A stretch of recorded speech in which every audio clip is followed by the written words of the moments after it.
এর আগের যে ভিডিওটা দেখলে তাতে দেখেছো ব্রেক আমি রেড কালার করে ফেলেছি, কিন্তু এখন আমি রেড কালার করিনি। এটা আমি তোমাদের দেখানোর জন্য ফার্স্ট ক্লিপটা অ্যাড করলাম। এটা এই ব্রেকের যদি আমি কালার চেঞ্জ করতে যাই, এটা দেখো, তো আমাকে সবার প্রথমে এটাকে খুলে বের করতে হবে, তারপরে আমি কালার করতে পারবো। আরেকটা কথা, যারা এই ব্রেক কালার চেঞ্জ করতে চাও তাদের জন্য সবথেকে ভালো হবে যখন ব্রেক অয়েল খারাপ হয়ে যাবে, চেঞ্জ করার সময় আসবে তখন করবে। তা নাহলে ফালতু তোমাদের যদি নতুন অয়েল থাকে তাহলে সেটা ফালতু নষ্ট হয়ে যাবে। এটা তো পুরনো হয়ে মানে কালো হয়ে গেছে, আমার আজকে চেঞ্জ করতে হবে। একই সাথে এই কাজটা করে নেবে, এটা খুলে পেন্ট করে নেবে। তো পেন্ট করার জন্য আমি নিয়ে এসেছি দেখো এশিয়ান পেন্ট, এই রেড কালারটা।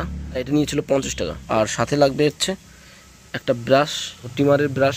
এটা কোনো কাজে লাগছিল না, যে কারণে আমি এই কাজেই, এই পেন্টের কাজে লাগাবো আজকে। পেন্ট করার আগে তো এর যে অয়েলটা রয়েছে এটা ড্রেন করতে হবে, তার জন্য দেখো ড্রেনের নাটটা খুলে দিয়েছি। এবারে আস্তে আস্তে করে ব্রেক মারলে পরেই পুরোনো অয়েল যেটা রয়েছে এটা বের হওয়া শুরু হয়ে যাবে। তো এইভাবে করে তারপরে এটা খুলে ফেলবো এখান থেকে। এই যে সামনের ব্রেকটা আমি খুলে ফেলেছি আর পিছনেরটাও খুলে ফেলেছি, এখানে খুলে এখানে রেখেছি। তো এটা ক্লিন করে তারপরে এর উপরে পেন্ট করা হবে। অনেক তেল লেগে রয়েছে, এটা শ্যাম্পু দিয়ে ভালো করে ধুবো জল দিয়ে, তাহলে আরও ক্লিন হয়ে যাবে, যাতে পেন্টটা না ওঠে সহজে, সেই জন্য। তো চলো এটা ক্লিন করে ফেলি। আমি দুটোই নিয়ে এসেছি, শ্যাম্পু দিয়ে ভালো করে ক্লিন করে নিচ্ছি। একে শ্যাম্পু দিয়ে ধুয়ে শুকাতে দিয়েছিলাম, শুকানোর পরে এখন নিয়ে এসেছি এটাকে পেন্ট করব। এটা অ্যালুমিনিয়াম যে ফ্রেমটা রয়েছে এখানে রয়েছে, এটা খোলা যাচ্ছে না। এইগুলো আমি ঢেকে দেবো এই টেপ দিয়ে ভালো করে, যেখানে যেখানে আমি পেন্টটা যাতে এই সব জায়গায় না লাগে। তারপরে এইখানে ভিতরে এইসব জায়গা আমি ঢেকে দেবো। শুধু এর উপরের যে ফ্রেমটা রয়েছে এখানে দেখো, যেসব জায়গায় পেন্ট লাগলে পরে সমস্যা হতে পারে সেই সব জায়গা আমি ঢেকে দিয়েছি ভালো করে। এখন পেন্ট করা যাবে। এই দুটোতেই আমি একই কাজ করেছি। তো চলো পেন্ট করা যাক। লাল কালারের পেন্ট এতে দিলে খুব সুন্দর লাগবে। মিক্স করে নিই আমি।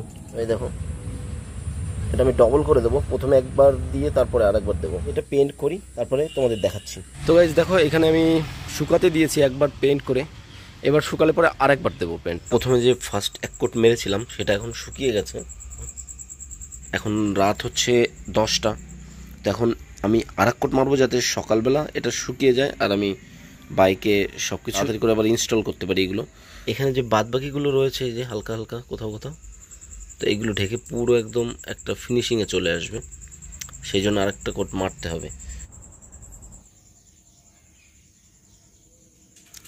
এই ব্রেক দুটোকে পেন্ট করেছিলাম দুবার করে, রাত্রেবেলাও করেছিলাম, কারণ এটা শুকাতে অনেক টাইম নিচ্ছিল। পরে আবার আরেকবার করেছি, সেটা আবার শুকাতে আরও টাইম লেগে গেছে।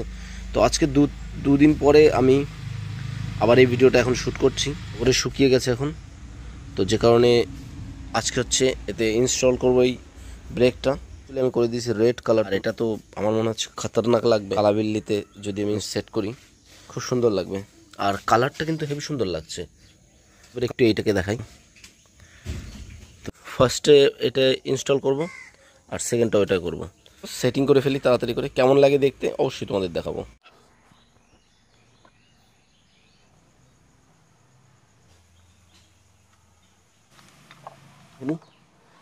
ফিটিং করার পরে তারপরে এর ভিতরে অয়েল ডালবো।